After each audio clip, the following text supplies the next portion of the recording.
La conduite hivernale peut être un sport dangereux. Vous roulez sur l'autoroute en écoutant votre disque préféré et je vous remercie d'avoir acheté. Vous rêvez à vos prochaines vacances sous le soleil quand soudainement, crac, boum, bing, pouf, le camion que vous suiviez n'avait pas été déneigé et il se déverse sur votre pare-brise. Eh bien, Germain, de son prénom Bouchard, s'est penché sur le sujet et il a inventé le robot 2000. Oui, monsieur.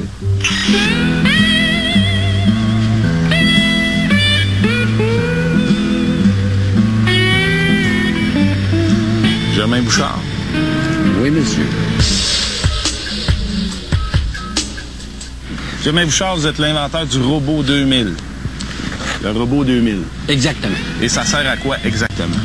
Ça sert à enlever la neige sur le toit des camions parce que depuis le verglas, il y a une loi qui a été passée qu'aucun camion n'a le droit de prendre la route avec ne serait-ce que 2 pouces de neige dessus. Lorsqu'on veut baisser la charrue, on pèse sur le piton. Okay. Et on peut voir que... Attention, là, elle n'est pas en dessous du robot 2000. Il n'y a pas de problème parce qu'il y a une sécurité. Ah, OK. Il y a des je vais roues, continuer d'abord. il y a des roues pour la guider. Ouais. Et en arrière, il y a d'autres roues d'installer pour l'empêcher de coincer pour que jamais que la charrue se trouve à écraser un toit.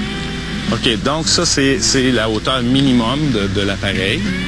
Et il n'y a pas vraiment de... Je cherche une pièce compliquée sur la machine, puis j'en vois pas. Non, il n'y a vraiment pas de pièces compliquées. Ça, c'est des patins en nylon, des roues en nylon, ça, une espèce de plastique. Oui, qui ne nécessitent aucun entretien. C'est des bouchines de All Light, alors ils n'ont même pas besoin d'être huilés. D'ailleurs, ils roulent tellement peu et ils sont pratiquement frits.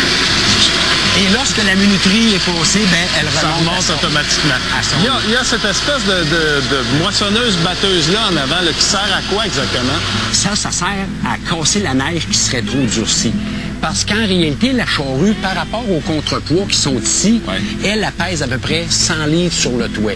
Si la neige était durcie comme une croûte, alors la charrue aurait tendance à flotter sur la neige puis ça ne déneigerait pas. Alors, j'ai imaginé d'installer un rouleau pour briser cette neige-là pour que la charrue puisse rentrer dedans. Alors, c'est maintenant le temps de tester le produit. Monsieur Bouchard, vous êtes prêt? Anytime!